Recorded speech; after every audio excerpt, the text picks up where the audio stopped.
Hi po, kumusta po? Nagkaroon din po ba kayo ng problema sa sounds sa phone nyo? Kung ganito po ang na-experience nyo today, samahan niyo po ako at ibibigay ko po sa inyo ang solution sa nawawalang sounds sa inyong phone.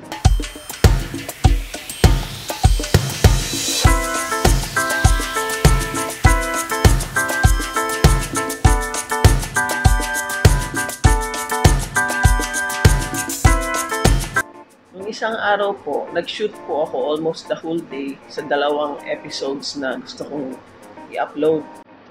Yung pong sa Soft Buns at saka sa Victoria's Secret. Tapos, nung gabi po, gusto kong i-review kung anong mga kailangan baguhin or may i-edit pa ba. Tapos, nung papakinggan ko na sana yung video, wala akong marinig na sound. Kaya talaga pong nagpanik ako.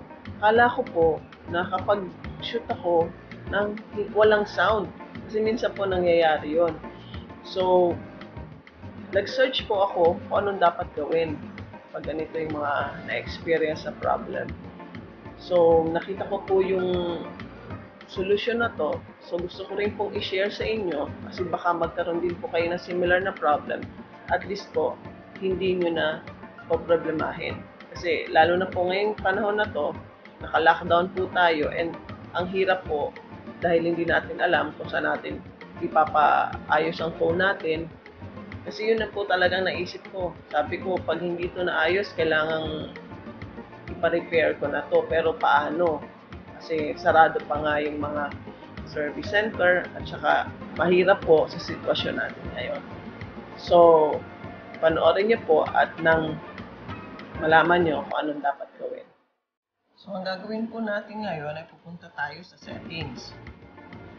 Pagdating naman po dito sa settings, hanapin natin yung apps. Pagpasok po natin dito sa apps, press po natin ulit yung apps. May makikita po tayong tatlong dots dito sa taas, upper right hand corner. Press po natin yon. Tapos, i-press po natin yung reset app preferences. Yun lang po yung dapat natin gawin.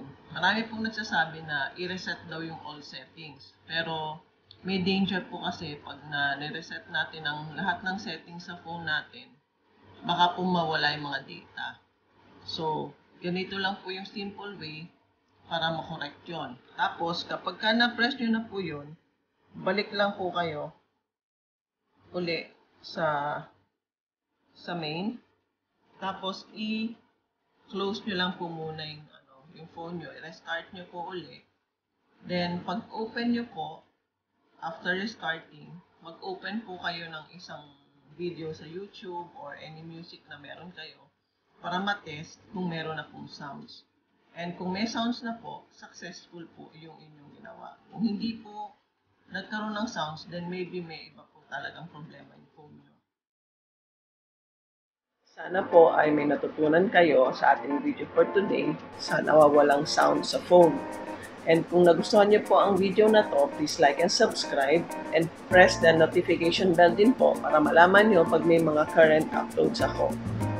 So until our next video, this has been Lorraine reminding you that God loves you. Bye!